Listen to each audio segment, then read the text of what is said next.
There is a word you use every single day. You used it today. You will use it tonight. You will think it in the dark before you fall asleep, even if you do not say it out loud. The word is mother. Or maybe, depending on where you are in the world tonight, the word is mère, or madre, or mutter, or mat, or mada, or meta, or meta. Different sounds, different shapes in the mouth, different spellings on the page. The same word, every single one of those words, in French and Spanish and German and Russian and Persian and Greek and Irish, descends from a single original word spoken by a single group of people in a single place, at a single point in history so distant that no record of it exists anywhere except in the words themselves. That original word, as best as linguists have been able to reconstruct it, sounded something like this: mater. One syllable built from two sounds that the human mouth produces with almost no effort: the hum of the closed lips, the open vowel at the back of the throat, the tap of the tongue against the roof of the mouth at the end. Ma-ter. You have been saying a version of that sound your entire life without knowing where it came from, and mother is not alone. The word for father, the word for water, the word for fire, the word for night, the word for star, the word for heart, the word for give, the word for the thing you are lying on right now. Every one of them traces back. Every one of them is a ghost of a sound spoken by people who had no writing, no cities, no metal tools, no concept of the civilization that their language would eventually make possible. They did not know they were speaking the mother of all languages. They were just talking, telling each other where the water was, calling their children in from the dark, saying the things that people have always needed to say to the people they love in the only words they had. And those words survived, not in texts, not in inscriptions, not in any artifact you can hold in your hands or see behind glass in a museum. They survived inside the languages that descended from them, hidden in plain sight, inside every conversation that has happened in every language that traces its ancestry back to that one original source, which, as it turns out, is most of them. Most of the languages spoken on Earth today, yours almost certainly included. Now, here is where this story gets complicated. And the complication is important because this is exactly the kind of subject where the evidence is genuinely extraordinary and the temptation to overstate it is significant. So before we go any further, let's be precise about what we actually know, what is seriously contested, and what remains genuinely open. Because this story has 3 layers, and each layer is more extraordinary than the one before it. The first layer is this. Linguists have reconstructed a language called Proto-Indo-European, a language that no longer exists, that has no surviving speakers, that was never written down, that we know about entirely through the evidence it left behind in the languages that descended from it. This reconstruction is not fringe. It is not speculation, dressed up as science. It is one of the most rigorously developed achievements in the history of linguistics, built over 2 centuries by some of the most careful scholars in the field, and it is accepted by mainstream academia as well established. We know this language existed. We know roughly when it was spoken, somewhere between 4,000 and 6,000 years before the current era, depending on which evidence you weight most heavily. We know roughly where it was spoken, and that question, as we will see, is one of the most heated debates in modern linguistics, with 2 serious competing theories, and a genetic dataset published in 2015 that rewrote the entire argument overnight. And we know, with a level of confidence that is genuinely startling once you understand the methodology, what many of its words sounded like. That is the first layer, contested in its details, settled in its broad outlines, mainstream science. The second layer is this. Proto-Indo-European is not the beginning. It is, as far as the reconstruction goes, the earliest language we can get to with the standard tools of historical linguistics. But it is not the original language.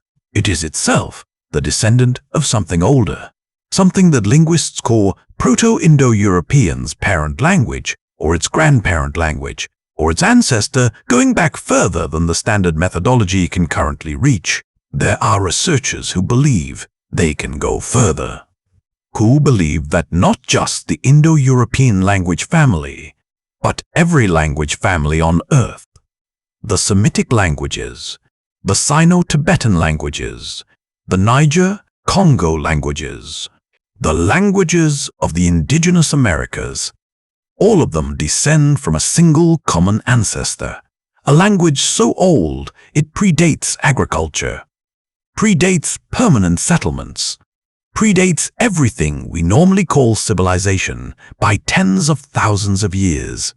This language has a name. Some call it proto-world, some call it proto-human, some call it the mother tongue. The debate about whether this language existed, whether it can be reconstructed, and what the evidence for it actually shows, that debate is live, ongoing, and occupied by some of the most serious minds in linguistics on both sides.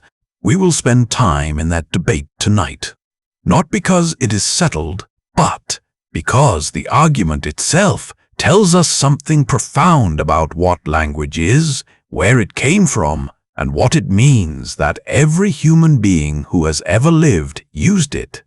And then there is the third layer, the one that neither side of the academic debate disputes, the one that is simply, quietly, undeniably true, regardless of whether proto-world existed, or whether the steppe hypothesis beats the Anatolian hypothesis, or whether the ghost words are real reconstructions or convenient coincidences. Every human being alive tonight is speaking the same language. Not in the sense that you can walk up to a stranger in Tokyo or Lagos or Sao Paulo and be understood. In the deeper sense, in the sense that the things you need words for, the things so fundamental to being human, that every language that has ever existed has developed words for them, are identical across every culture, every geography, every period of human history. Mother, father, water, fire, night, home, give, heart. The stranger whose language you cannot understand is saying those things, has words for all of those things, uses those words the way you use yours, to call their children in from the dark, to tell the people they love where the water is, to name the things that matter most in the only words they have. Whatever language you think in tonight as you drift towards sleep, that is what you are doing too. And the sounds you are using to do it are older than you can imagine, older than history, older than writing, older than the wheel, the city, the field, the fence, as old as the first time a human being opened their mouth and made a sound that meant something on purpose. That is where we are going tonight, into the oldest human-made thing that still exists, into the language underneath all languages, into the words you have been speaking your whole life without knowing where they came from. So let yourself settle, feel the weight of wherever you are right now, the bed beneath you, the dark around you, the specific warmth of this particular moment. You have been here before in every sense that matters. The dark, the warmth, the sound of your own breath.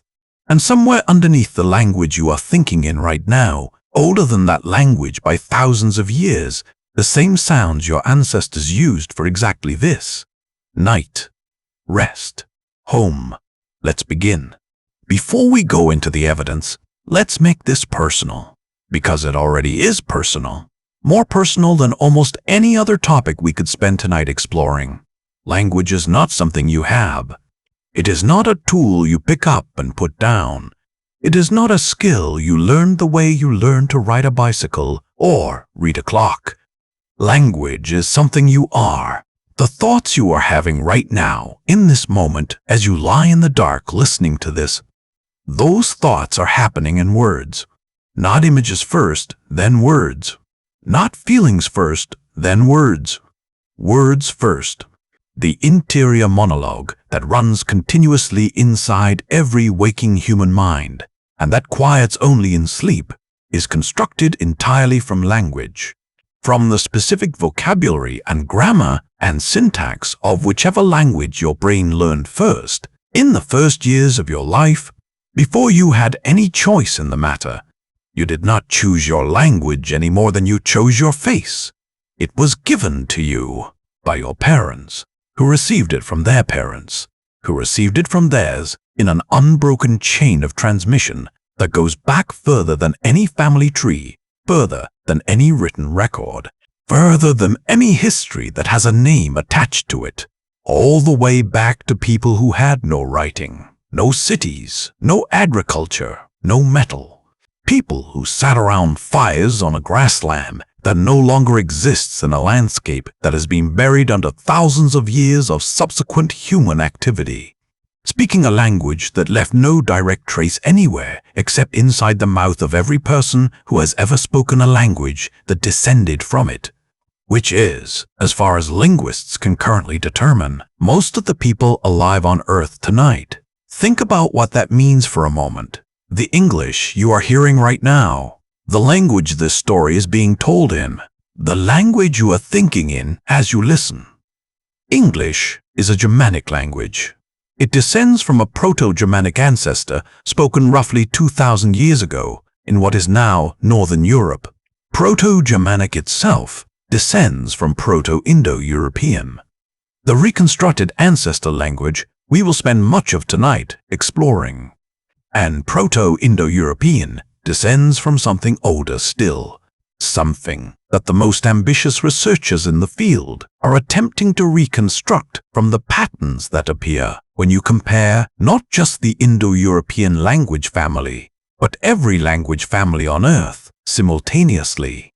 That chain, from whatever you are speaking or thinking in right now, back through its ancestors, back through their ancestors, all the way back to the earliest recoverable source, is one of the longest continuous human-made things that exists. Longer than any building, longer than any road, longer than any political institution or religious tradition or cultural practice that has survived into the present. Language is the oldest thing humans ever made, and you are using it right now. Now here's the thing that tends to stop people when they first encounter this properly. The chain is not metaphorical. It is not the kind of connection that exists in the abstract, the way we might say all humans are connected because we share common ancestors somewhere in the deep past. It is a literal, traceable, documented chain of transmission, word by word, sound by sound, generation by generation. When a child learns a language from a parent, something specific is transmitted, not just vocabulary, though vocabulary is part of it, not just grammar, though grammar is part of it, something more fundamental, a set of sound patterns, a set of structural relationships between sounds and meanings, a set of rules, mostly unconscious, mostly never explicitly taught, that govern how the sounds of that language can be combined and what those combinations can mean.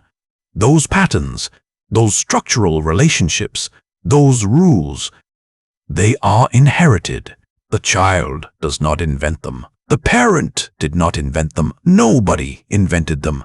They have been passed from mouth to mouth, from generation to generation, changing slowly in each transmission, the way a whispered message changes as it passes through a long chain of people, but never changing so much that the connection to the previous version is broken.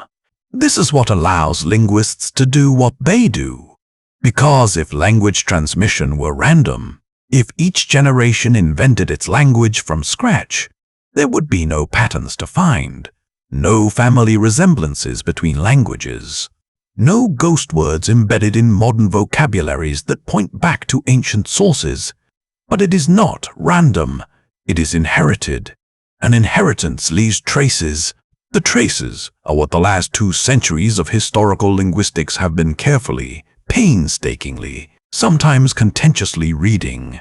And what those traces show, what the evidence has been slowly, steadily revealing since a British judge in Calcutta stood up at a scholarly society meeting in 1786 and said something that changed the study of language forever, is a picture of human linguistic history that is both more unified and more ancient than almost anyone outside the field is aware of. We will get to that judge. We will get to what he said and why it mattered and what happened in the 2 centuries of scholarship that followed his observation. But first, before we go anywhere near the evidence, there is something worth sitting with for a moment, something about what it means that this chain exists at all. Every language that has ever existed was spoken by people, not by nations or civilizations or ethnic groups in the abstract, by individual human beings, one at a time, who opened their mouths and made sounds that meant things and were understood by other individual human beings who were doing the same. The chain of language transmission is ultimately a chain of individual human moments, a parent and a child, a fire, an evening, a word, across every generation of human history, in every place on earth where human beings have lived. That same scene has repeated itself millions of times. A parent and a child, a fire, an evening, a word, and out of that scene, repeated across hundreds of thousands of years, came everything.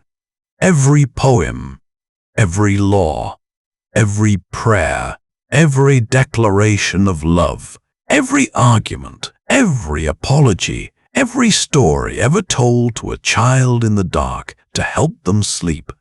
Every one of those things exists because at some point, in some place, for some reason that we do not fully understand and may never fully understand, a human being made a sound and another human being understood it, and then they taught it to their children, and their children taught it to theirs, all the way down, all the way to tonight, all the way to the specific language you are thinking in right now. In this specific dark, in this specific warmth, with the specific warmth your particular chain of transmission gave you.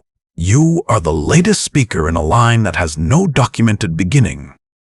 That is not a small thing. That is the whole story. And we are just getting started.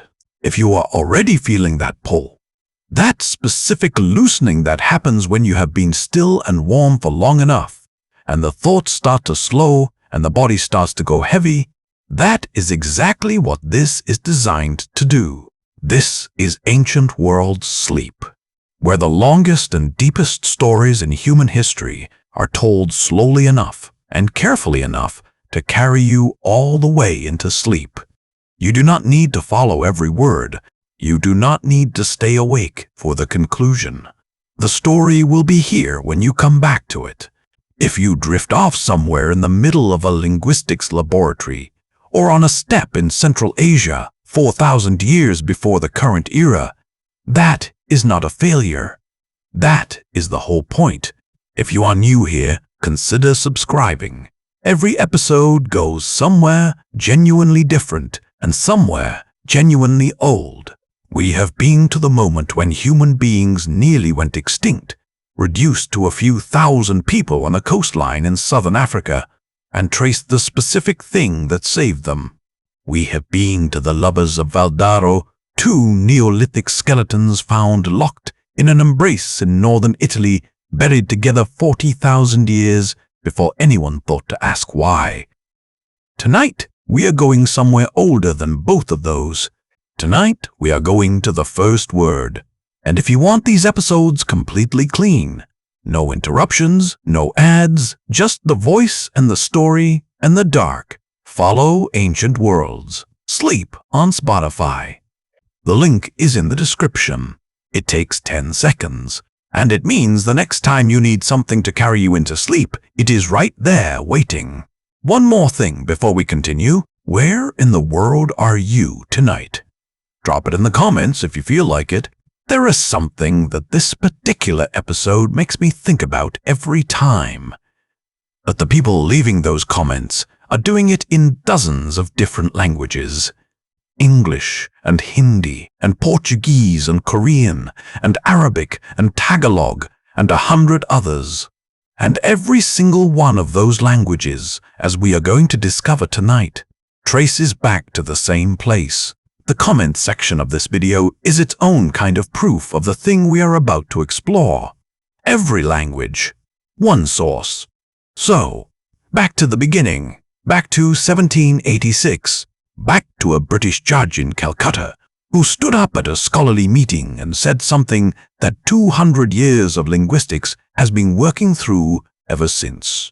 Before we go into the evidence, there is something important to establish, because this topic, the idea of a single original human language, a mother tongue that every language on earth descended from, sits in a neighborhood that attracts a certain kind of claim.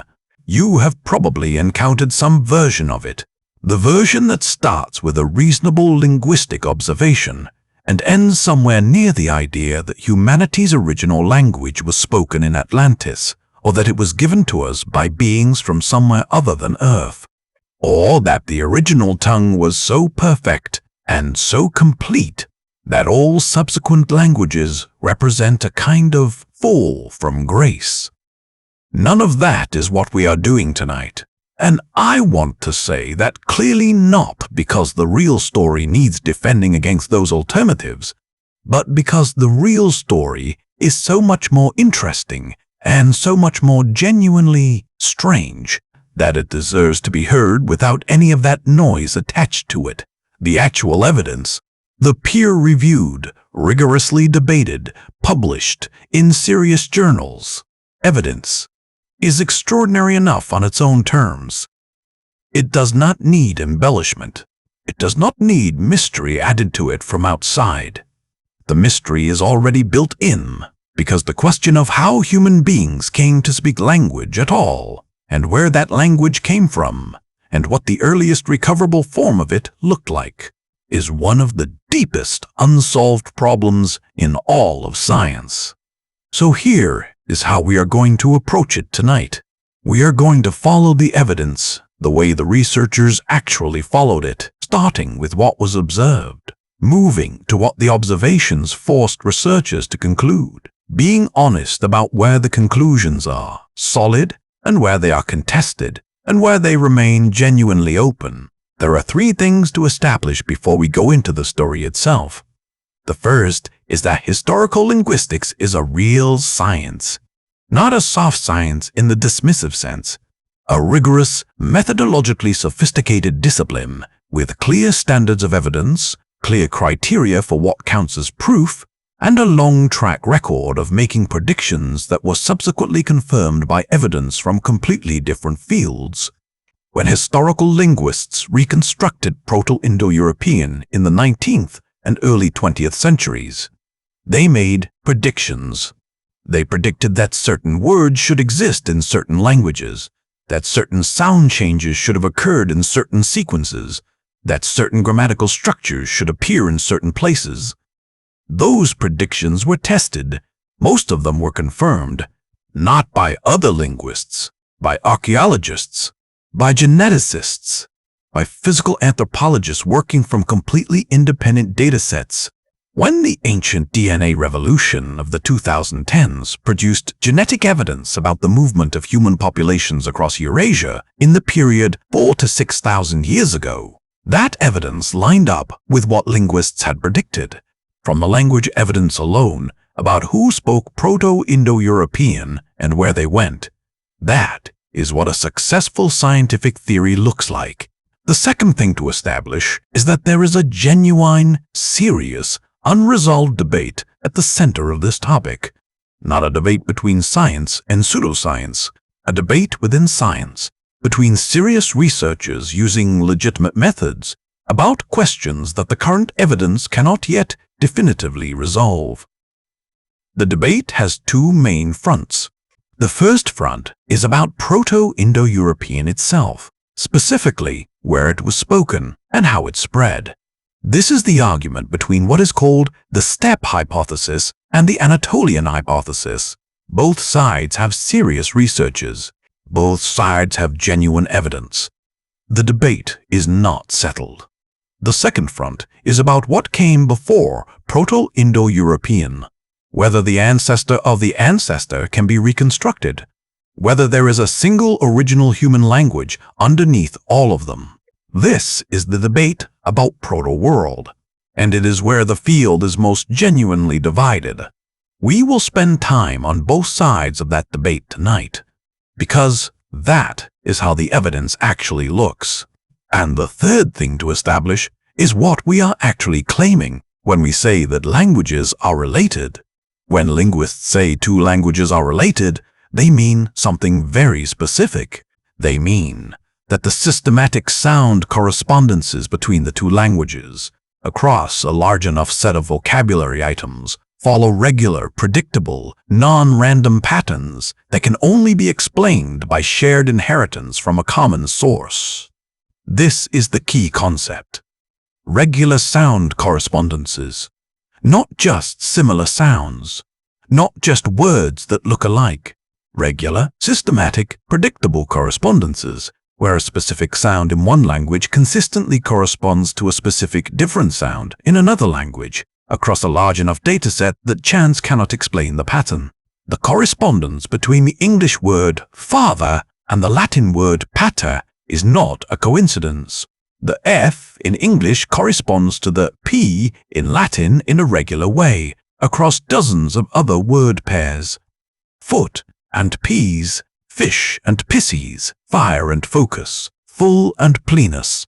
The correspondence is systematic. It follows a rule. It is inheritance. It is the linguistic equivalent of a genetic marker, a feature that appears in multiple related languages because all of them inherited it from a common ancestor, in the same way that related organisms share physical features because they inherited them from a common ancestor. When Darwin was working out the theory of evolution by natural selection in the 1850s, he was aware of what comparative linguists were doing. He cited them. The logic is identical.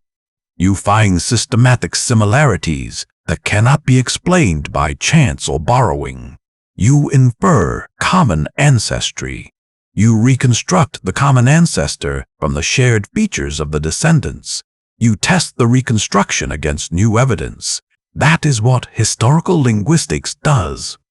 That is what produced the reconstruction of Proto-Indo-European. And that is the methodology we need to understand before we can appreciate what Sir William Jones said in Calcutta in 1786, and why, when he said it, the room he was speaking in fell into the particular quality of silence that descends when someone says something that everyone present recognizes immediately and instinctively as important. William Jones was not a linguist.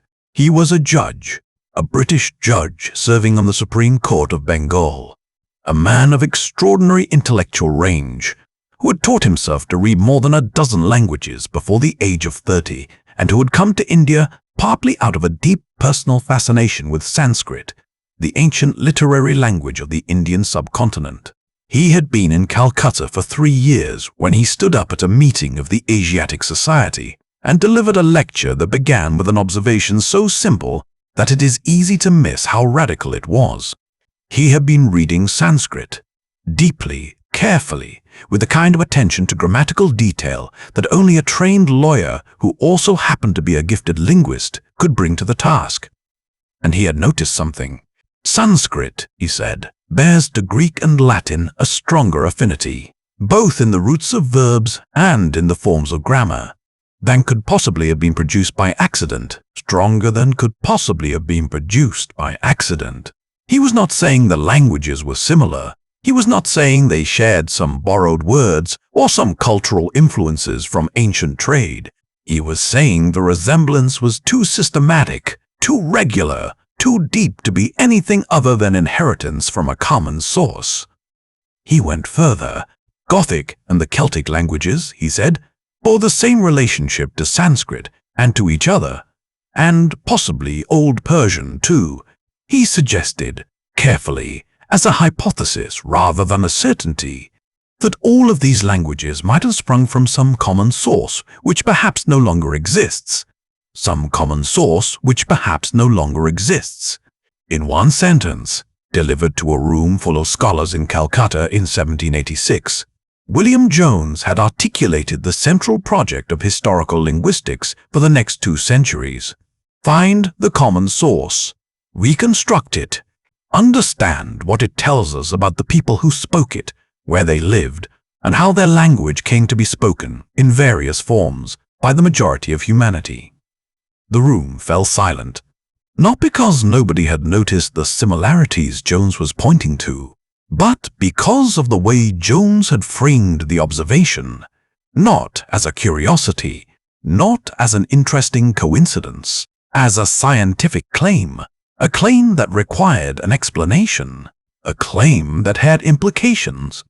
If these languages all descended from a common source, then there had been a people who spoke that common source.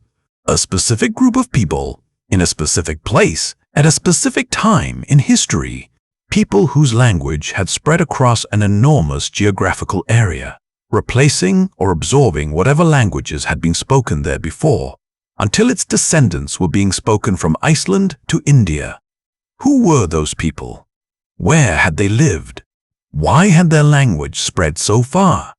Those questions would occupy the best minds in linguistics, archaeology, and eventually genetics for the next 2 centuries.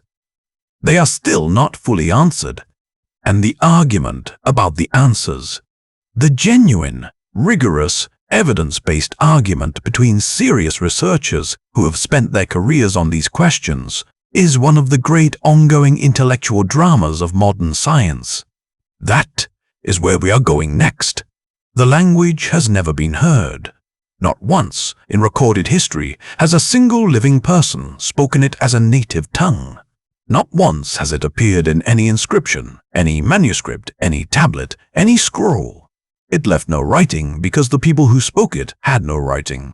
It left no recordings because it was extinct thousands of years before recording existed. It left no direct descendants who preserved it intact, the way Latin was preserved in the Catholic Church long after the Roman Empire collapsed.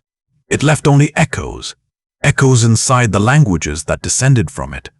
Faint, distorted, transformed by thousands of years of change and drift and separation and contact with other languages, but there, persistently, stubbornly, systematically there, in patterns, regular enough that 2 centuries of linguists have been able to work backward through them, stripping away the changes, layer by layer, reconstructing the original sounds and words and grammatical structures that must have existed to produce the patterns we observe in the descendants. This process, working backward from known languages to reconstruct an unknown ancestor, is called the comparative method. It is the central tool of historical linguistics, and understanding how it works is essential to understanding why the reconstruction of Proto-Indo-European is taken seriously by mainstream science. Here is how it works. You start with a set of languages that you suspect are related. You collect a large vocabulary from each of them. Not borrowed words, not recent loanwords, but core vocabulary. The words for basic concepts that every language needs and that tend to be resistant to replacement and borrowing. Numbers, body parts, basic actions, family relationships, natural phenomena. Then you look for systematic correspondences. The correspondence between English F and Latin P, foot and peas, fish and pieces, fire and focus, father and pater, is a classic example. That correspondence was identified and named in the 19th century by a German linguist named Jacob Grimm. The same Jacob Grimm who collected fairy tales with his brother. And it is part of a broader set of systematic sound shifts now known as Grimm's Law. Grimm's Law describes a set of changes that happened to the consonants of Proto-Indo-European as it evolved into the ancestor of the Germanic languages. A set of changes so regular, so predictable, so consistent across such a large vocabulary that once it was identified, linguists could use it to make predictions. That is science. Not art, not interpretation. Science. Hypothesis, prediction, test, confirmation. The reconstruction of Proto-Indo-European was built collectively, over 2 centuries, by hundreds of researchers, in dozens of countries, each contributing pieces of the picture, arguing about the details, revising the reconstruction as new evidence appeared. The result is a language that can be described in considerable detail. We know its phonology, the set of sounds it used. Proto-Indo-European had a sound system of considerable complexity, with multiple series of stop consonants and a set of laryngeal consonants. Sounds produced deep in the throat that left traces in descendant languages, even though none of those languages preserved them directly. The existence of those laryngeal consonants was predicted by a Swiss linguist named Ferdinand de Saussure in 1879, purely from the patterns visible in the descendant languages. 50 years later, when the Hittite language of ancient Anatolia was deciphered, it turned out to preserve exactly the laryngeal consonants that Saussure had predicted. He had been dead for 20 years by then. His prediction had been confirmed by evidence he never lived to see. That is the kind of track record that earns a methodology, the right to be called science. We know a substantial portion of its vocabulary, and what those words tell us about the people who spoke them is something that no other kind of evidence could provide. Because vocabulary is not just a list of sounds, vocabulary is a window into a world. Proto-Indo-European had words for the domesticated horse, which tells us that the people who spoke it had domesticated horses, a technology that appeared in the archaeological record of the Eurasian steppe around the 4th millennium before the current era. Proto-Indo-European had words for the wheel, for the axle, for the vehicle pulled by animals, which places it in a specific technological moment. Wheels with axles appear in the archaeological record around 3500 BCE. Proto-Indo-European had words for cattle, sheep, goats, and pigs, for wool and weaving, for plowing and planting, for honey and mead. It had words for a social hierarchy involving a chief or king, for a concept that appears to have meant something like sacred law or divine order. It had words for family relationships of extraordinary specificity, not just mother and father, words for the father's brother, distinct from a mother's brother, words for the wife's family that were different from the words for the husband's family, words that suggest a patrilineal social structure. All of this, the horses, the wheels, the cattle, the mead, the social hierarchy, the patrilineal kinship system, builds a picture of a specific people in a specific place at a specific time, a people who were mobile, pastoral, organized around herding rather than farming, though they knew about farming, a people with a warrior aristocracy and a priestly class and a complex religious and legal tradition, a people who valued horses and cattle as markers of wealth, and who drank mead at feasts, and who organized their families along the father's line. That picture, built entirely from the reconstructed vocabulary of a language that no longer exists, matches, with remarkable precision, the archaeological picture of one specific culture in one specific place and time, the Yamnaya people of the Pontic-Caspian steppe, the grasslands that stretch from the northern shore of the Black Sea eastward across what is now Ukraine and Russia and Kazakhstan, a vast flat, wind-swept landscape of grass and sky that most people today would not think of as the origin point of anything particularly significant. But the evidence, linguistic, archaeological, and now genetic, keeps pointing there, and the story of how that evidence converged and what it revealed about how one people's language came to be spoken by half the world is where this story takes its first major turn. Because the answer to how Proto-Indo-European spread is not the answer most people expect. There are two maps on the wall of every historical linguist who works on Indo-European origins.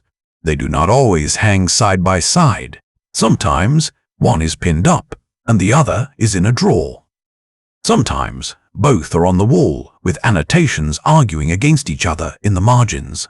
Sometimes one has been taken down entirely and replaced with a printout of a genetics paper published in 2015 that complicated everything all over again. But both maps exist. Both have serious evidence behind them, and the argument between them is one of the great ongoing intellectual contests in modern science. The first map shows the Pontic-Caspian steppe.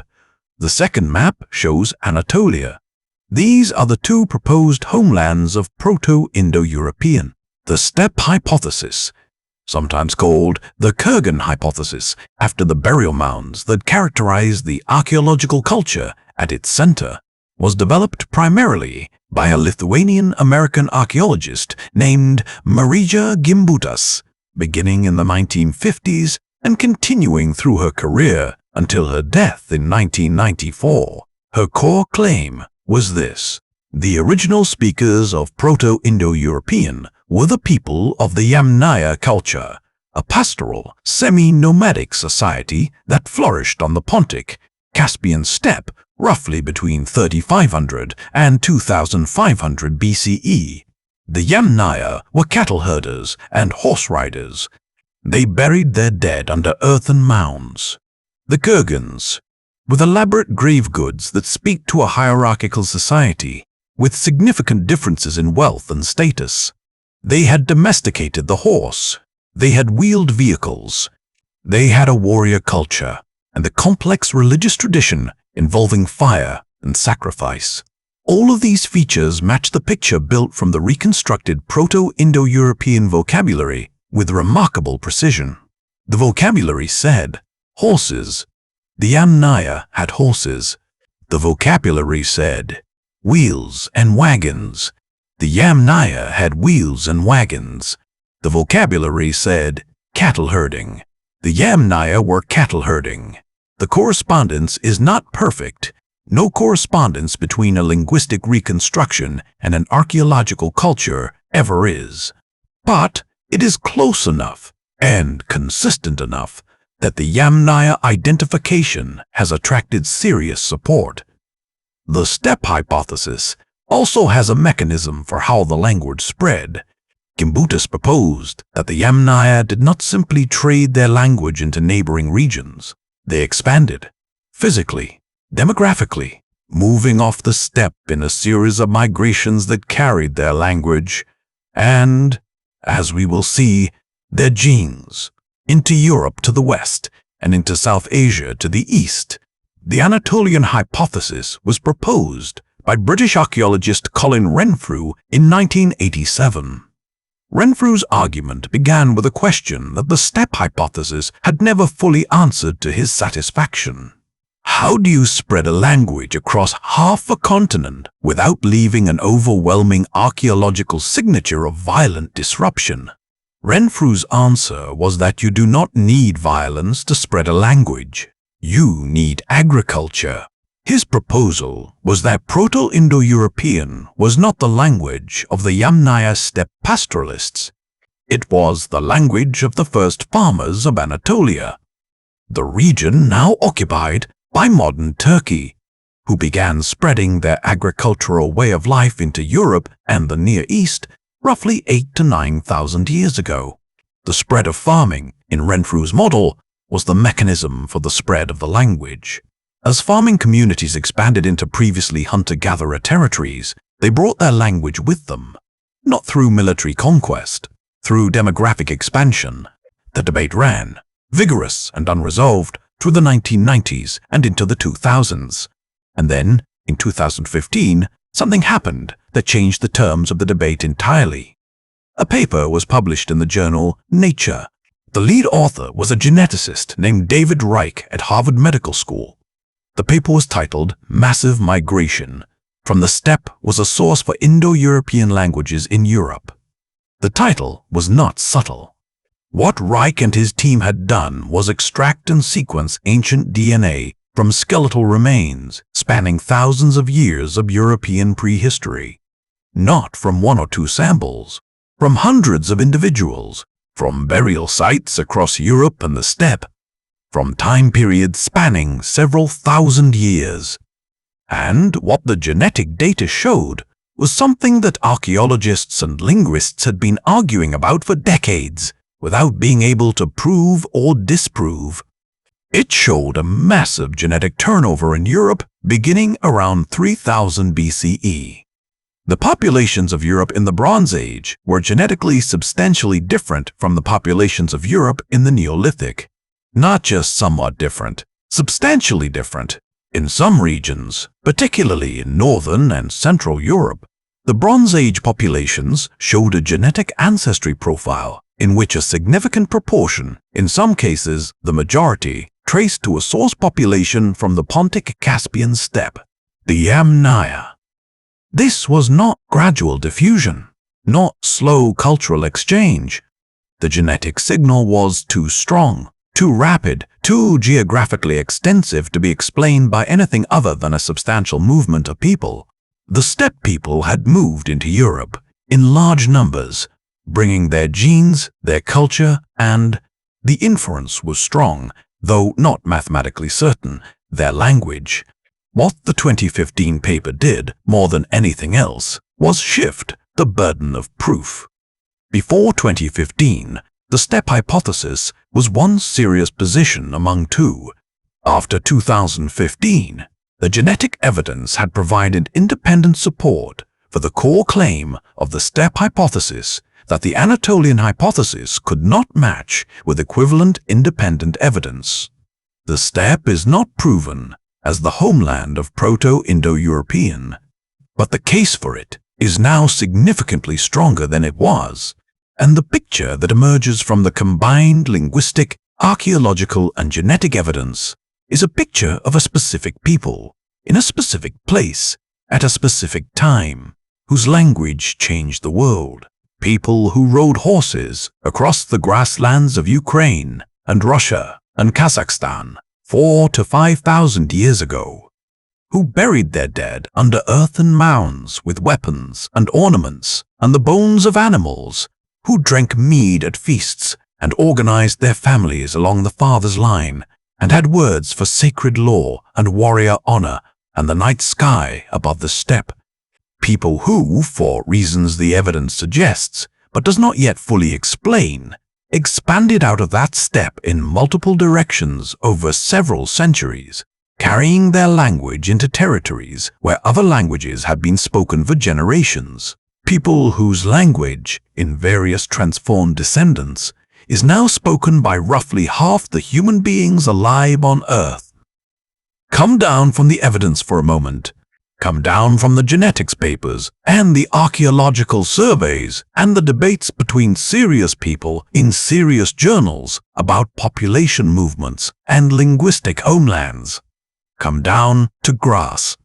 The Pontic Caspian steppe in 3500 BCE is not a landscape most people today would find immediately beautiful. It does not have the drama of mountains, or the lushness of forest, or the hypnotic complexity of a coastline. It is flat, vast, repetitive, in a way that either oppresses you or opens something in you, depending on the kind of person you are and how long you have lived with it. The grass goes to the horizon in every direction. Not one kind of grass. Dozens. Feathergrass and fescue and bluegrass and the tall steppe grasses that move in the wind like the surface of a slow sea, rippling in patterns that shift and reform and never quite repeat. In late spring they are green and alive and full of the smell of rain and soil and the specific vegetable richness of a landscape that has been producing and dying and decomposing and producing again for 10,000 years without interruption. In late summer they turn gold and then brown, and then silver, and the wind through them makes a sound that people who grew up on the steppe describe when they try to put it into words, as something between breathing and music. The sky above the steppe is enormous, Not in the way that all skies are enormous if you look up long enough. Enormous in the specific way that a sky becomes when there is nothing on the horizon to interrupt it. No hills, no tree line, no buildings, just grass and then sky, the boundary between them so clear and so distant that the eye keeps reaching for it and never quite arriving. At night, the stars come down, not metaphorically, phenomenologically. On the steppe, on a clear night, away from any fire, the stars descend to what feels like a reachable distance. The Milky Way is not a smear across the upper sky, but a river of light that runs from one edge of the world to the other, close enough that you understand viscerally why every culture that has ever lived on open land developed stories about it. This is the landscape. This is where they lived. The group we are going to spend time with tonight is not a city, not a village in the permanent sense, a band, an extended family unit of perhaps 40 to 60 people, moving across the steppe in a pattern that follows the grass and the water and the needs of the cattle they herd and the horses they ride. They have wagons, heavy, solid, ox-drawn wagons with wooden wheels and axles. Technology so new that the word for it has only recently stabilized in the language. The fire is large tonight, larger than a cooking fire needs to be. This is a fire for gathering around.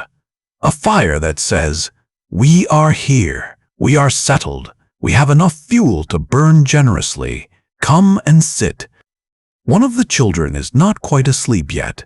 She is sitting close to the older man, her grandfather, or a man who functions as her grandfather.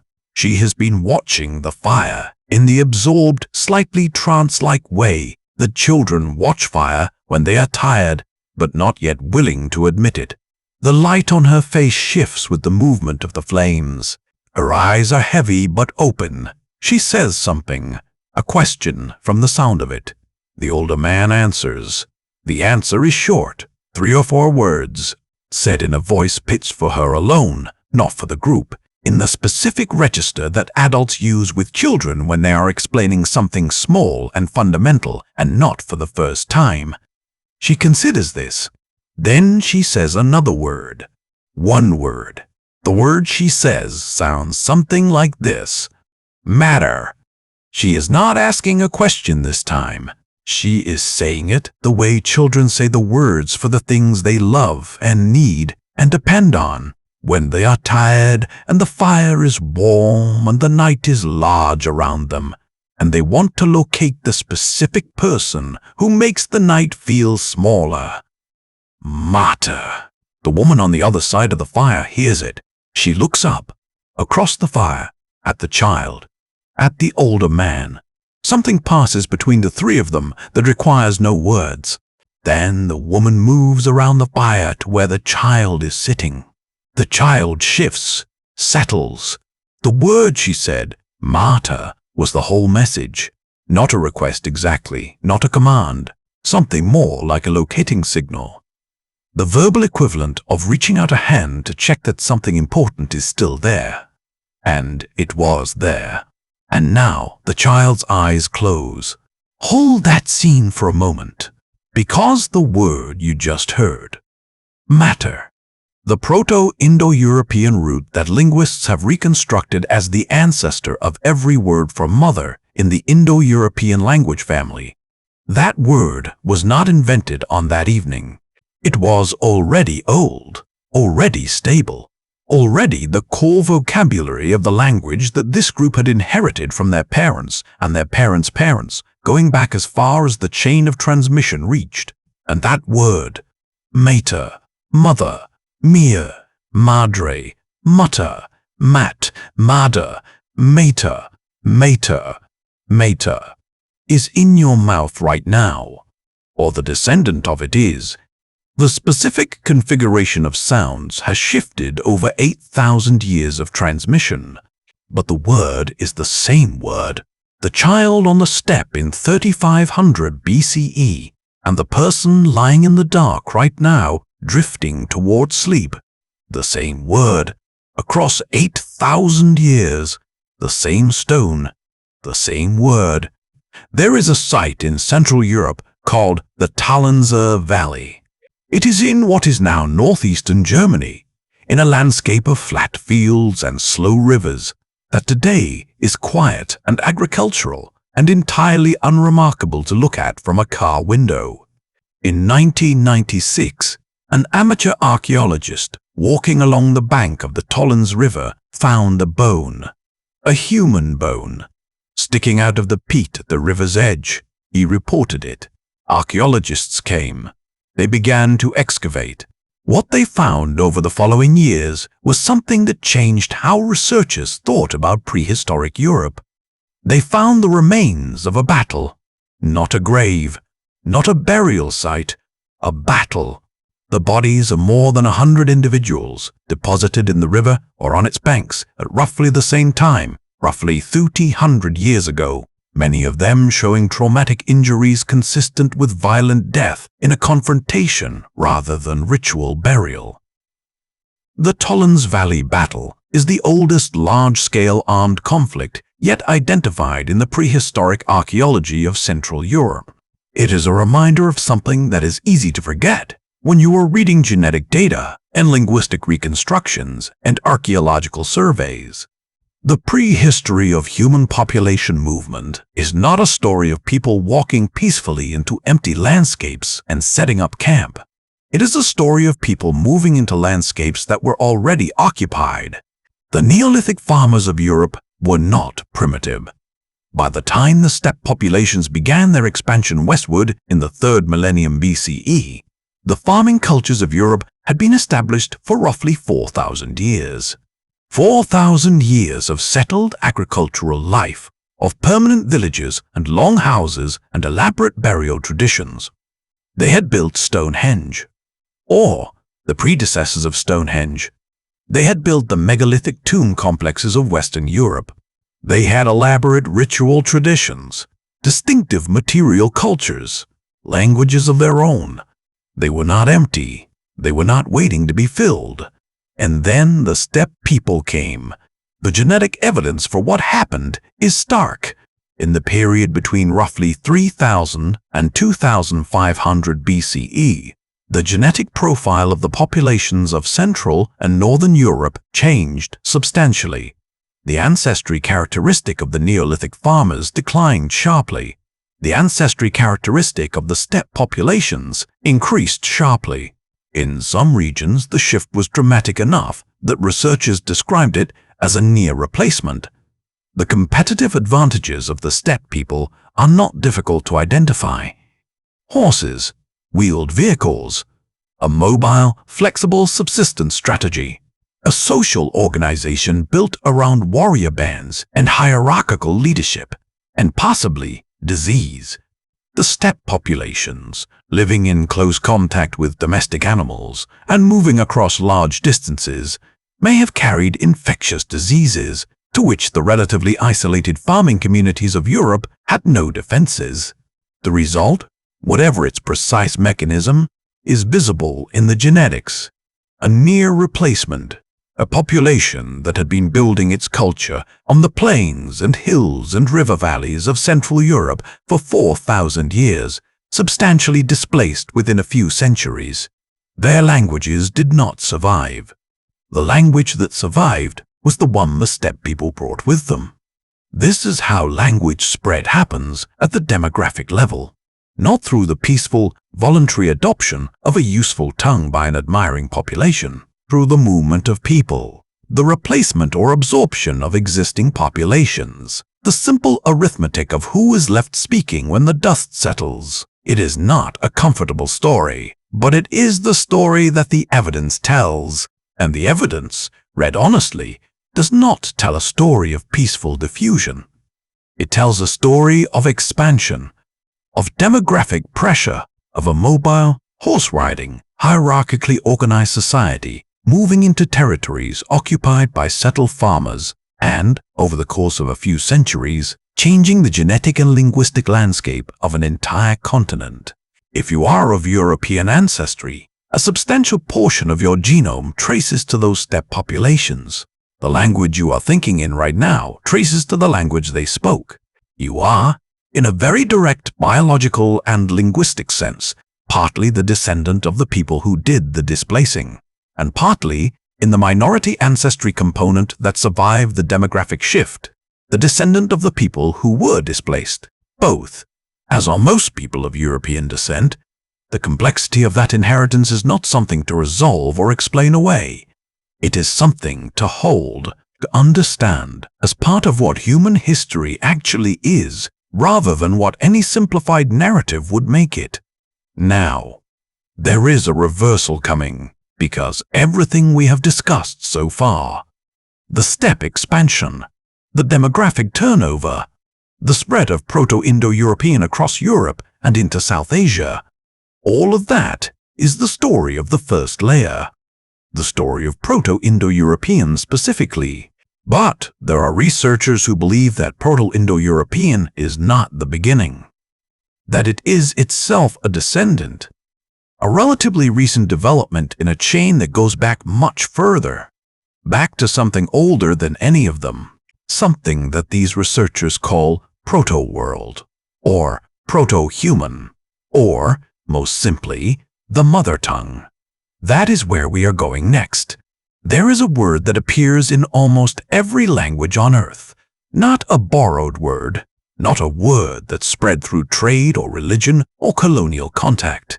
A word so old and so stable and so consistently present across language families that have been separated for tens of thousands of years that the researchers who first noticed it did not quite trust what they were seeing.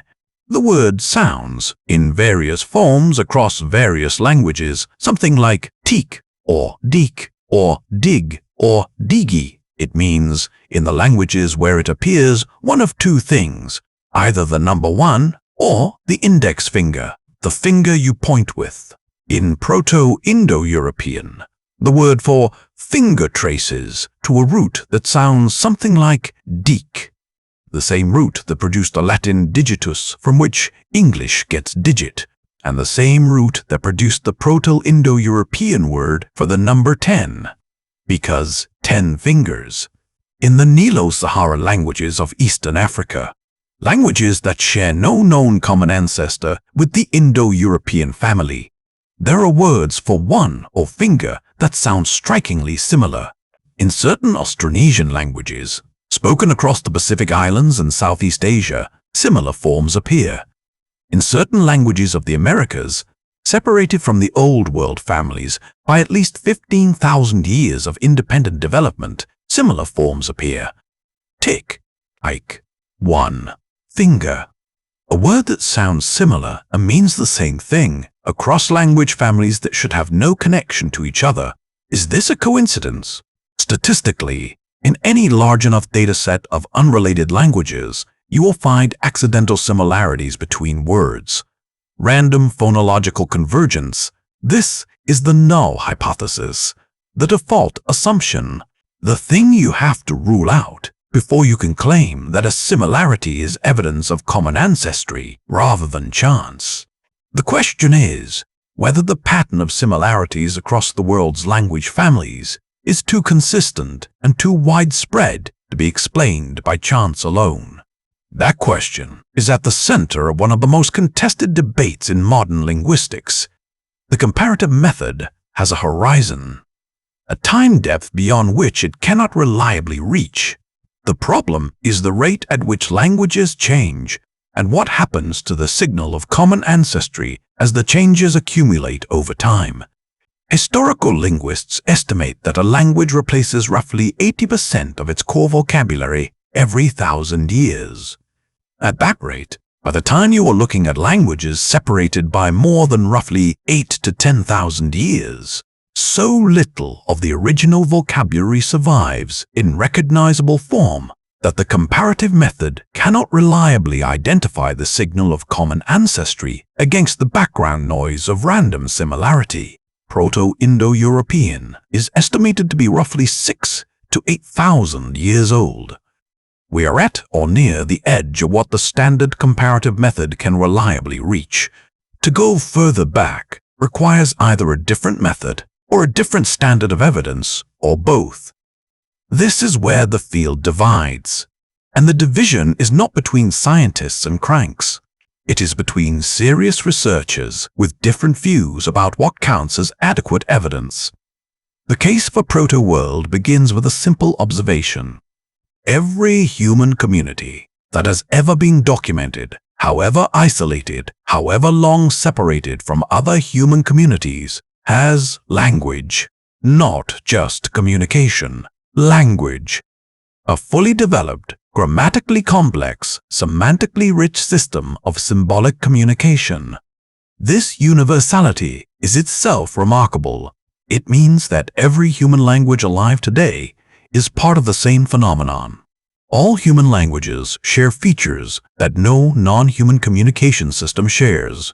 All human languages have grammar. All have hierarchical structure. All have displacement. The ability to talk about things that are not present. These universal features cannot be accidental. They must be inherited. The most prominent researcher in this area is a linguist named Merit Rulin. Rulin spent his career assembling what he called global etymologies, proposed reconstructions of words that he believed could be traced back to the original human language.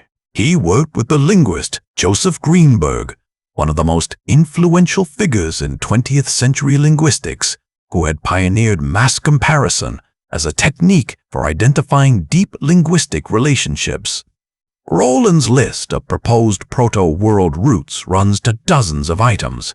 Some of them are more convincing than others. The tick root is one of the stronger ones. Another is a root that sounds something like pal or bow and appears across language families, meaning two or hand. For every proposed global etymology, there is an alternative explanation. The sounds involved are common and easily produced. The meanings are broad enough to allow coincidental matches. The critics of the proto-world hypothesis do not argue that a single original human language never existed. Most of them would acknowledge that it almost certainly did. Human language evolved once. The first speakers of language were a single population. What the critics argue is that the evidence has been too thoroughly destroyed by time for us to recover anything meaningful about that language. The honest position is that the critics have the stronger methodological argument and the proponents have the more intriguing evidence. Both things are true simultaneously, but there is a different approach to the question of a single original language, an approach that sidesteps the methodological problems of lexical reconstruction and looks instead at the structural features of language. Every human language has nouns and verbs. Every human language can form questions. Every human language can form negatives. Every human language has a way of expressing the difference between now and then, between here and there, between I and you. Every human language uses a finite set of sounds to produce an infinite set of meanings. These universals are not trivial. They point to something, whether that something is purely the shared architecture of the human brain, or whether it is partly the inheritance of structural features from a common ancestral language, is a question that cannot currently be resolved. But the universals are there, and they are consistent with a single origin. Before we go to the ghost words, there is something else to understand. The capacity for language and the capacity for symbolic behavior are, at the cognitive level, the same capacity. Both require the ability to treat an arbitrary physical form, a sound, a mark, a shell with a hole through it, as standing for something it does not physically resemble. The word tree does not look like a tree, does not sound like a tree. There is nothing in the physical form of the word that connects it to the physical form of the thing it refers to. The connection is arbitrary, conventional, maintained entirely by the shared agreement of the community of speakers who use that word to mean that thing. That capacity for arbitrary symbolic reference is the cognitive foundation of language, and it is the same capacity required to take a piece of red ochre and grind it into powder and apply it to your skin or to a cave wall, as a symbol of identity or meaning or group membership. This is why researchers who study the cognitive evolution of language look at the evidence from Blombos Cave and other southern African sites as evidence not just of early art, but of the cognitive infrastructure of language. The ochre, the shells, the crosshatch patterns, the same cognitive capacity, the same fundamental ability to treat an arbitrary physical form as carrying a meaning it does not inherently possess. At Blombos Cave, 77,000 years ago, possibly earlier, in the hands of people who lived on a coastline in southern Africa during a period of climatic stress, who had survived, or were surviving, the aftermath of a catastrophe that had reduced their species to a few thousand individuals. People who were, in all the ways that matter cognitively, exactly like you. People who had the same brain architecture, the same language capacity, the same ability to make a sound and mean something by it and be understood. The capacity was there. The cognitive foundation of language was present in those people, on that coastline, in that cave with its sound of the ocean and its walls bearing the marks of minds that were, in every cognitively meaningful sense, already fully human. Now, we have been building towards something all night, from the moment in the opening when we said that the word mother traces back to a single source. Through the reconstruction of Proto-Indo-European and the debate about where it came from and how it spread, through the proto-world hypothesis and its challenges, through the cognitive evolution of language and the evidence from Blombos Cave, all of it has been building toward one thing: the ghost words, the specific, reconstructed words of Proto-Indo-European that have survived in recognizable form across 8,000 years of language change and geographical separation and cultural transformation. The words for the most fundamental human experiences, the words for the things that mattered so much to the original speakers, that they survived intact when almost everything else about those speakers has been lost to time. Those words, and what they tell us about what it means to be human. Let's start with what you already know. Not what you know about linguistics, not what you know about Proto-Indo-European, or the step, or the comparative method. What you know in your body.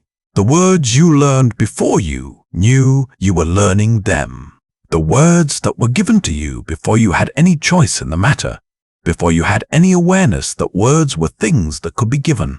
Those words are old, older than the language you speak them in, older than the civilization that produced the language you speak them in, older than writing, older than cities, older than agriculture. The first ghost word, mater, mother. The Proto-Indo-European root is reconstructed as something like mater, with a long first vowel, the open sound at the back of the throat, that requires the least muscular effort of any vowel, the most natural sound the human mouth produces, ma. The first syllable a child makes, not because it was designed that way, because the sounds M and A are the sounds that emerge when an infant, learning to control the muscles of the mouth and throat, produces its first deliberate vocalizations, the nasal consonant that requires nothing but closed lips and a breath through the nose, the open vowel that requires nothing but an open mouth. The word was shaped by the mouths of the people who needed it most, infants. From Proto-Indo-European mater came the Sanskrit matri, the Greek meter, the Latin mater, which gave the Romance languages their versions, the French mir, the Spanish and Italian madre, the Portuguese ma, the Old Irish mathir, which became the modern Irish mathir, the Persian madar, the Armenian mer. The Germanic branch took a slightly different path. The Proto-Germanic form was something like moder, and from it came the Old English modor, which became the Middle English moder, which became the Modern English mother. Different shapes, the same word, 8,000 years of mouths saying the same thing. The second ghost word, furter, father. The Proto-Indo-European root is reconstructed as something like fur, with that characteristic sequence of consonants that appears in some form across an extraordinary range of descendants. The Sanskrit pitri, the Greek pater, the Latin pater, which you may recognize from the Catholic prayer that begins with those words, Pater Noster, our Father, carrying a Proto-Indo-European root into a Christian liturgical formula used by billions of people across 2,000 years of religious practice. And in the Germanic branch, the same shift we saw with father and pater. The Proto-Indo-European P became an F in the Germanic languages, Grimm's Law at work again. Proto-Germanic fader, Old English fader, Modern English father. The P of pater and the F of father are the same consonant transformed by a rule that operated systematically across the entire Germanic vocabulary 1,500 to 2,000 years ago. Different shapes. The same word. The third ghost word, water, water. The Proto-Indo-European root is reconstructed as something like water with a syllabic R at the end. The Sanskrit udan, the Greek hudor, which you may recognize from the English prefix hydro, as in hydroelectric or hydrology, a direct descendant of the Proto-Indo-European root for water embedded in the technical vocabulary of modern science. The Germanic branch gave us the Old English waiter, the Modern English water, the German Wasser, the Dutch water. Water is among the most stable words in the entire reconstructed vocabulary. It appears in descendant languages across such a wide geographical range, in such a consistent form, that it gives historical linguists unusual confidence in the reconstruction. The reason for its stability is not difficult to understand. Water is not a luxury. It is not a technology that can be replaced by a newer technology. Every human community that has ever existed has needed water, has organized its settlements around water. The word for water is among the first things you teach a child. It has been in continuous use in some form for at least 8,000 years. Probably longer. The fourth ghost word, piher, fire. The Proto-Indo-European root is reconstructed as something like peher, with one of those laryngeal consonants that Saussure predicted and the Hittite evidence confirmed. The Greek per, which you may recognize from the English prefix pyro, as in pyrotechnics or pyromaniac. The Hittite paher. The Armenian her. The Germanic branch gives us the Old English fear, the Modern English fear, the German fewer, the Dutch fewer. Fire is, if anything, even more fundamental than water as a human necessity. The control of fire predates our species. Homo erectus was using fire 1 million years ago. The word for fire is old. How old? We cannot say. We can reconstruct it to Proto-Indo-European. We cannot reconstruct it further with the current methodology. But the concept it names is older than language itself. The fifth ghost word, noquets, night. The Proto-Indo-European root is reconstructed as nocatwits or something close to it, with that characteristic sequence that appears in the Latin nox, noctis, from which English gets nocturnal and equinox. The Greek nix, niktos, from which comes Nyx, the Greek goddess of night. The Sanskrit nikt, the Gothic nots, the Old English night, the Modern English night, the German Nacht, the French nuit, the Spanish Nacht. Night is not just a physical phenomenon for humans. It is a psychological one. The specific qualities of night, the reduction of vision, the change in temperature, the altered soundscape, have been shaping human psychology for 300,000 years or more. Night is when this story is being told. Oint is when you are hearing it. The word you are using right now in the language you are thinking in for this specific quality of darkness and quiet and rest. That word or its ancestor has been used by human beings in this same moment, the moment before sleep, for 8,000 years at least, probably much longer. The sixth ghost word, stir, stir. The Proto-Indo-European root is reconstructed as something like stir, with a laryngeal at the beginning that most descendant languages lost. The Greek aster, from which English gets asteroid and astronomy, and the asterisk symbol. The Latin stella, which gave the Romance languages their words for star. The French étoile, the Spanish estrella, the Italian stella. The Sanskrit star, the Old English stoora, the modern English star, the German stern. The steppe sky at night is extraordinary. The people who first spoke Öster lived under a sky with no light pollution, no electricity, no city glow on the horizon. The stars on the Pontic, Caspian steppe on a clear night came down to what felt like arm's reach. Those people had names for the stars. Not just Hester as a general category. The Pleiades appear in the mythologies of an extraordinary range of Indo-European descendant cultures in consistent forms that suggest they were already named and storied in the proto-language. The word for star is a ghost word, a sound that has been used every clear night by human beings looking up at the same sky for 8,000 years, probably longer. The seventh ghost word, care, heart, heart. The Proto-Indo-European root is reconstructed as something like cur or curd, depending on the grammatical context. The Greek cardia, from which English gets cardiac. The Latin cor, cordis, from which English gets cordial and accord and record. To record something is literally to take it back to the heart, to pass it through the heart again, in the original Latin metaphor.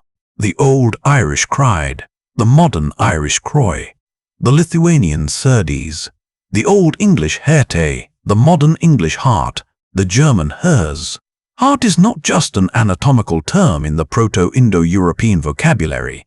It is a seat of consciousness, of feeling, of the inner life. To know something by heart is to know it in the deepest possible way, not just in the mind, where learned things are stored. In the heart, where essential things live. The people on the steppe had a word for this, the organ, and the metaphor.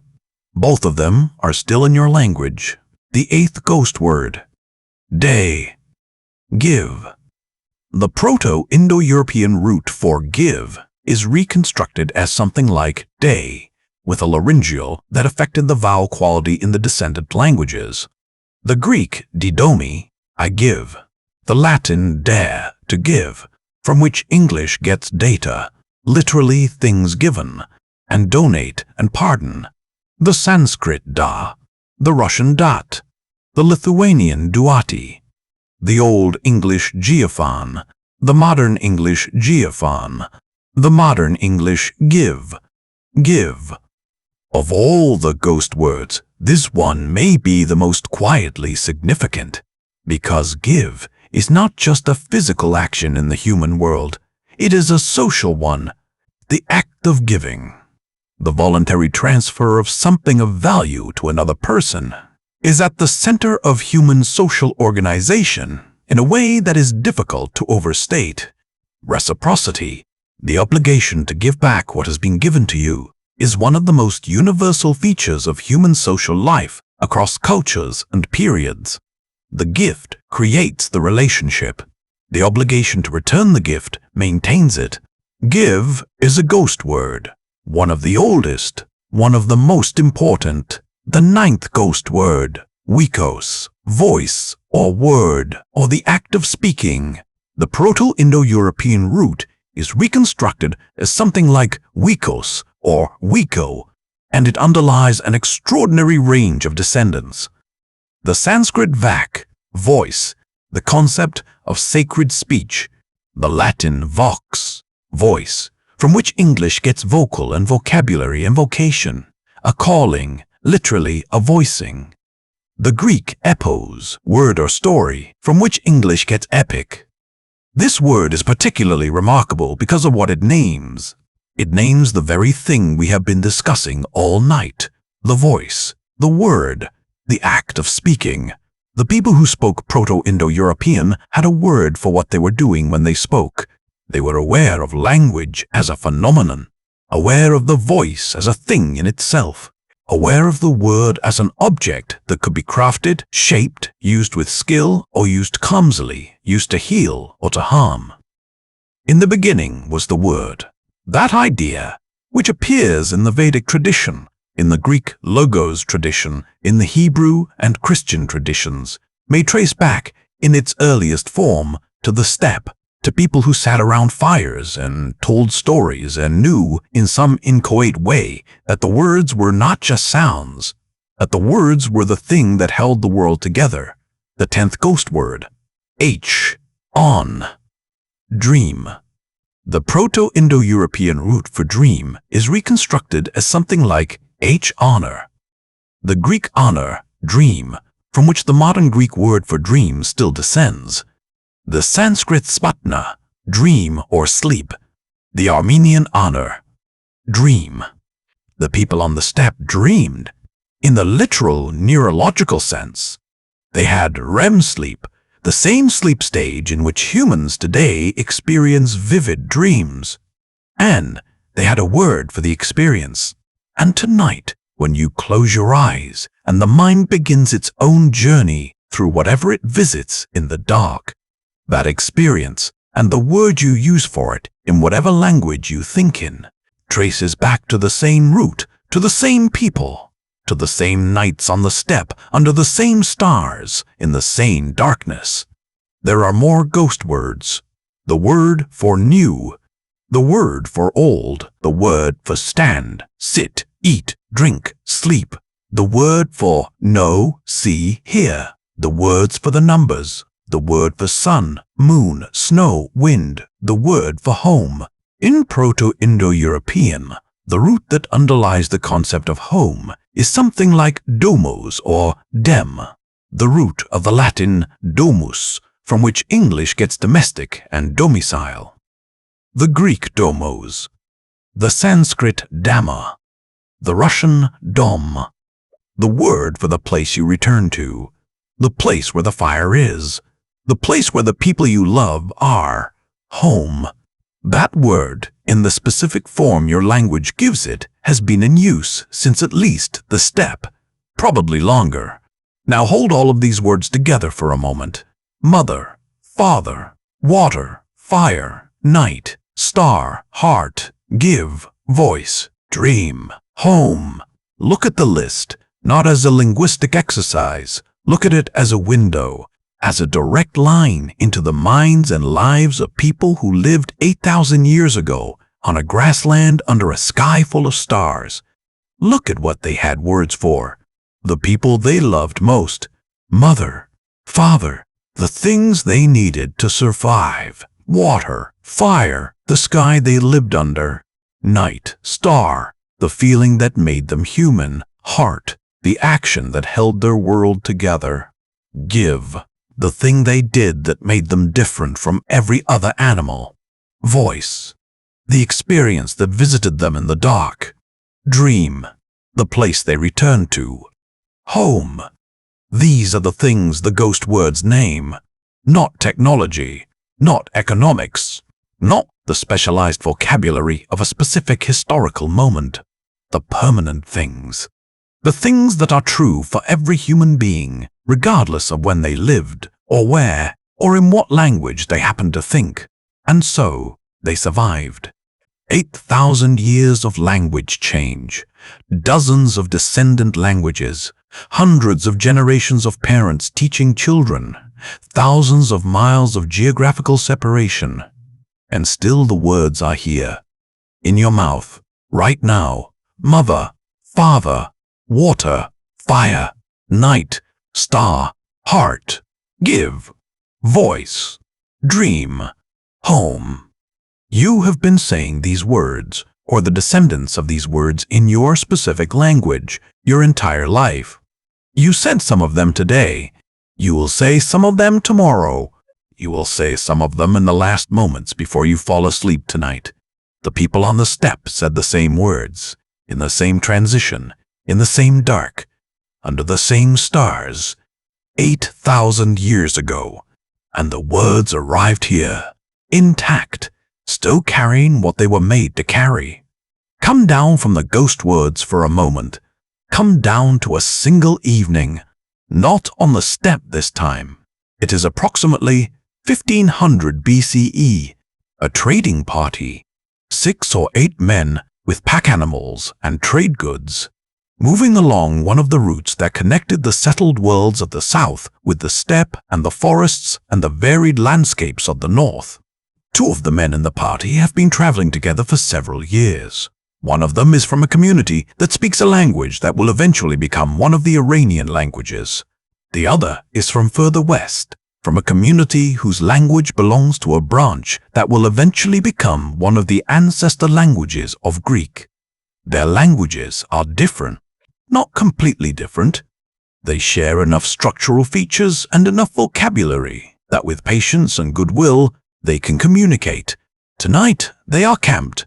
The pack animals are settled. The fire is built. The Iranian man is looking at the sky. He says a word. The word he says, in his language, for the broad scatter of light that runs across the sky from one horizon to the other. The Greek man hears the word. He does not understand the specific compound, but the word for heavenly, the word that refers to the sky, to the divine realm above. That word he recognizes, because both their languages inherited it from the same source. The Proto-Indo-European root that underlies the concept of the sky, of brightness, of the divine realm above, reconstructed as something like Dai or Dai-El, is present in both their languages in recognizable form. The Greek man says his own version. The Iranian man hears it. A pause. The specific pause that happens between 2 people who have just recognized something unexpected in each other's words. The Iranian man says his version again. The Greek man says his. They are different. They are clearly different. The consonants have shifted. The vowels have moved, but the root is the same. Both men can hear it. They sit with this for a moment. Neither of them has the conceptual framework to understand what they are hearing. Neither of them knows about Proto-Indo-European. Neither of them knows about the steppe, or the Yamnaya, or the demographic expansion that carried their ancestral language from a grassland in what is now Ukraine to both their respective homelands. They just hear, in each other's slightly different words for the same concept, an echo, something familiar inside something foreign, something that says, without being able to say it explicitly, we came from the same place. Not recently, not in any way that their individual histories can account for, but somewhere at some distance that neither of them can measure, the same source, the same word. The Greek man points at the sky. At the stars, he says his word for star. The Iranian man says his, different, but the same root. There is something happening in this exchange that is difficult to name precisely. Not friendship exactly, though they have been traveling together long enough that friendship is also present. Something more specific, a recognition. The specific recognition that happens when you discover, unexpectedly, that the person you are sitting with is less foreign than you thought, that the distance between your world and theirs, which seemed complete and final and absolute, has a gap in it. A place where the distance collapses. A word that is almost the same word. A root that is the same root. A source that is the same source. That recognition, that specific, quietly extraordinary moment of finding the familiar inside the foreign, is what the ghost words make possible. Not just between these 2 men on this evening in 1500 BCE, between anyone who knows where their words come from. Now extend the scene forward in time, not by years or decades, by millennia, to the present, to tonight. You are not on a trade route in the 2nd millennium BCE. You are in a room somewhere in the world, lying in the dark, listening to a story about where words come from. And somewhere else in the world tonight, many somewheres, someone is using a word that shares a root with the word you use today. Someone in Tehran is saying madar. Someone in Athens is saying metara. Someone in Mumbai is saying mata. Someone in Dublin is saying mata. Someone in Moscow is saying mat. Someone in Lisbon is saying ma. All of them saying the same word. The word that the child on the step said 7,500 years ago across a small fire to a woman on the other side of it. Mater, in all its forms, in all its languages. The same word, un, and not just mother. Right now, tonight in languages you do not speak and may never hear, people are saying water and fire and night and star and heart and give and dream and home, all in their own language, all in forms you might not immediately recognize, all wearing the specific clothes that 8,000 years of change have put on them. But underneath the clothes, the same words. Tonight, whatever language you are thinking in, you carry the ghost words. You carry mater and pater and the ancestors of water and fire and night and star and heart and give and voice and dream and home. You carry the structural universals of human language, the grammar that every human brain carries as part of its birthright. You carry all of it in your body, in your brain, in the specific language that was given to you before you knew it was being given, in the first years of your life, by the people who loved you and who learned it in the same way from the people who loved them, all the way back to the steppe, to the cave, to the coast, to the fire, to the first time a human being opened their mouth and made a sound that meant something on purpose. And somewhere in that chain, in the unbroken line of transmission from that first sound to the specific language you are thinking in right now, every person who ever loved someone said the word for mother. Every person who ever needed water said the word for water. Every person who ever looked up at the night sky said the word for star.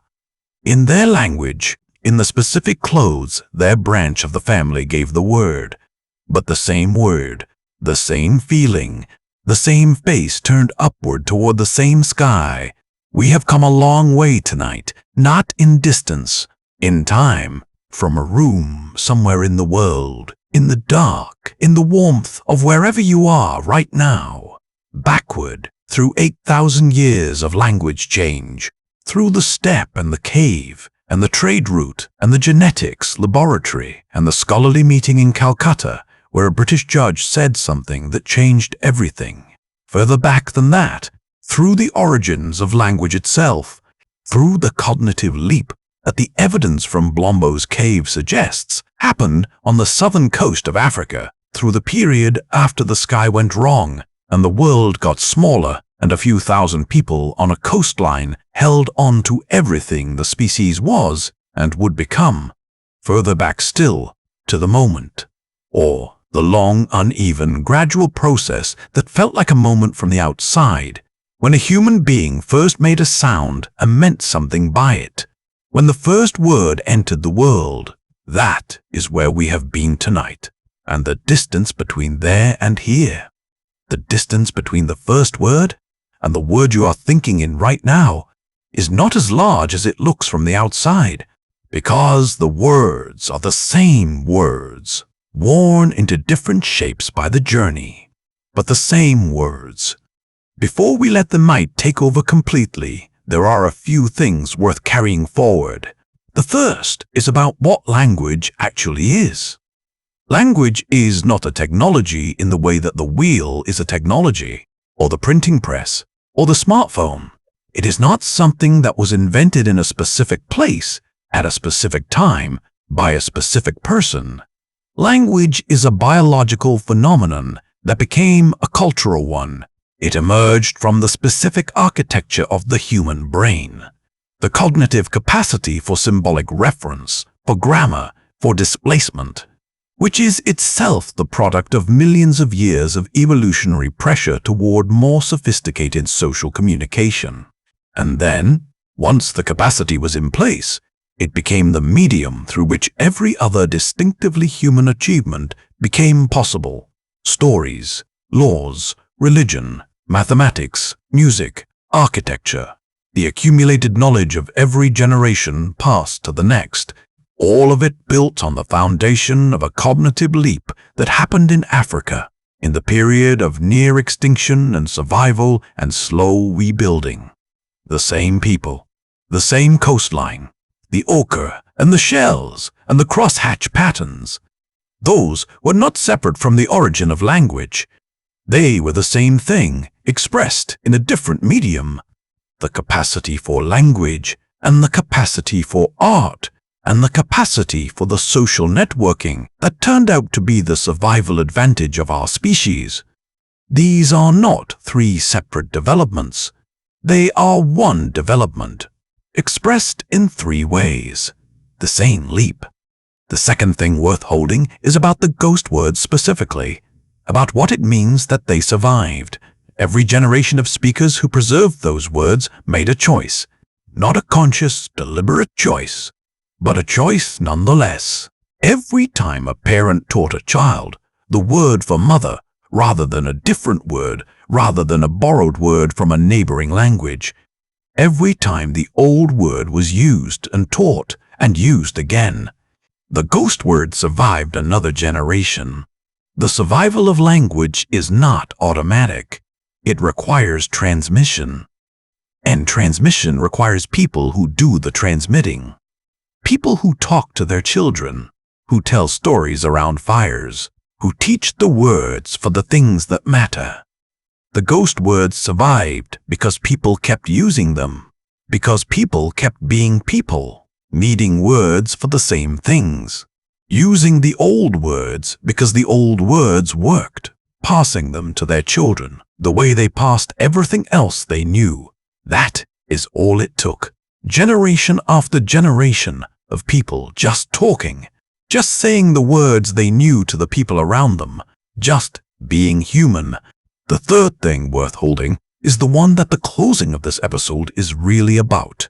Every human being alive tonight is speaking the same language, not in the technical linguistic sense of a single, reconstructible common ancestor, though that may also be true. In the deeper sense, you are thinking, right now, in a specific language, a language with a specific history, a specific set of ancestor languages, a specific path through time from some original source to the specific sounds and structures and words you use to construct your inner life. And somewhere else in the world tonight, someone is thinking in a language that sounds nothing like yours. The sounds are different. The grammar is different. The vocabulary is different. But they are using their language to do exactly what you are using yours to do. To think about the people they love. To remember the things that happened today. To make plans for tomorrow. To feel in the specific way that language makes feeling possible. Whatever they are feeling right now in the dark. They have a word for mother. They have a word for water. They have a word for night. They have a word for home. Different words, pointing at the same things. The distance between you and that person, the distance that the different languages seem to represent, is recent. The sameness is ancient. The languages diverged at most in the last 10,000 years. The cognitive capacity for language has been the same for at least 70,000 years. The things that language is used for, the needs it serves, the feelings it names, the relationships it maintains, the stories it tells, those have been the same since the first word. The differences are clothes. What is underneath the clothes is the same thing it has always been, the same word. Matter. In whatever form your language gives it, come back to the room now. Come back to the specific dark you are in, the specific warmth, the specific weight of wherever you are. You have been a long way tonight. From the ghost words, to the steppe, to the cave, to the origin of language itself, to the trading route in the second millennium BCE, where two men recognized each other's roots and sat with the recognition in the firelight. You are back now, in the present, in the only moment there is, this one. The breath is slow. The body is heavy, in the specific way that bodies go heavy when they have been still and warm for long enough. The thoughts that were moving quickly when the evening started have slowed. The ones that felt urgent have moved to a greater distance. They are still there, the way the landscape is still there beyond the firelight, present, real, something to engage with when the morning comes, but not pressing, not requiring anything of you right now. Right now, nothing is required. Right now, you are simply here, speaking in the privacy of your own mind, the language that was given to you before you knew it was being given, the language that traces back through a chain of transmission, longer than any other human-made thing that survives to people you will never know and cannot imagine, who lived lives that are lost to time except for what they left in the words, the ghost words, still here, still in your mouth, still carrying what they were made to carry: mother, father, water, fire, night, star, heart, give, voice, dream, home. Those words were spoken tonight in some form by billions of human beings, in hundreds of languages, on every continent, in the dark and in the light and in the specific quiet of the moment before sleep. The same words, different clothes, one language. The first word was spoken by someone who had no way of knowing it, was the first word, no way of knowing that the sound they made, the meaning they attached to it, the specific cognitive leap that made the attachment possible, no way of knowing that all of it was new, that nothing like it had existed before, that the world was different after it than it had been before. They just made the sound, and someone understood, and something new entered the world, something that has not left, something that is in your mouth right now, in the specific words you use for the things that matter most, the words that have survived because they were too important to lose, the words that carry, in their sounds, the faintest possible echo of the people who first spoke them, people who looked up at the same stars you are not looking at right now because your eyes are closed, people who felt the same dark you are feeling, people who needed, just as you need, a word for the moment before sleep, when the fire is low, when the body is heavy, when the thoughts have finally slowed to something manageable, when the night is large and warm and safe enough. They had a word for this. You have one too. Different sounds. The same word. Let the language go quiet now. Not the capacity. The capacity is always there, running underneath consciousness, the way the heart runs underneath everything, the way breath runs underneath everything. Just the surface, the words moving through the mind. Let them slow, the way a river slows when it reaches flat ground, not stopping, just slowing, moving more gently. The breath is doing what it has always done, in and out, the oldest rhythm, older than language, older than the first word, just breathing, just being, in the dark, in the warmth, in the room, in the night that has a word in every language, and that is the same night in all of them. You are, tonight, the latest speaker in a chain that began before recorded history, the latest person to lie in the dark and think in the language they were given, the latest person to feel the night and have a word for it, the latest person to carry the ghost words without knowing they were carrying them. You carry mater, you carry pater, you carry the ancestor of water and fire and night and star and heart and give and voice and dream and home. In your specific language, in your specific form, in the specific sounds that 8,000 years of transmission have shaped from the original into what you have now, you carry all of it, without effort, without awareness, The way you carry the capacity for language itself, not as something you possess, but as something you are. You are a speaker, the latest in an unbroken line of speakers stretching back to the first word, the first sound that meant something, the first time a human being opened their mouth in the dark and said something to someone else and was understood. That moment is in your mouth, right now, in the word you are thinking with, in the language you are breathing in. Sleep now. The words will be here when you wake. The chain will be here. The ghost words will be here. Martyr will be here, in your language, in your mouth. In the morning when you say it to someone you love, or when someone says it to you, and the chain will continue. One more generation, one more transmission, one more parent and child and fire and word. The oldest human-made thing in the world, still being made, tonight, by you, in the dark, in the warmth, in the language that was given to you with love. Sleep now. The first word was spoken, and it has never stopped being spoken since. Not once, not in 70,000 years, not tonight. It is still going. You are still going. The chain holds. It always holds. Sleep.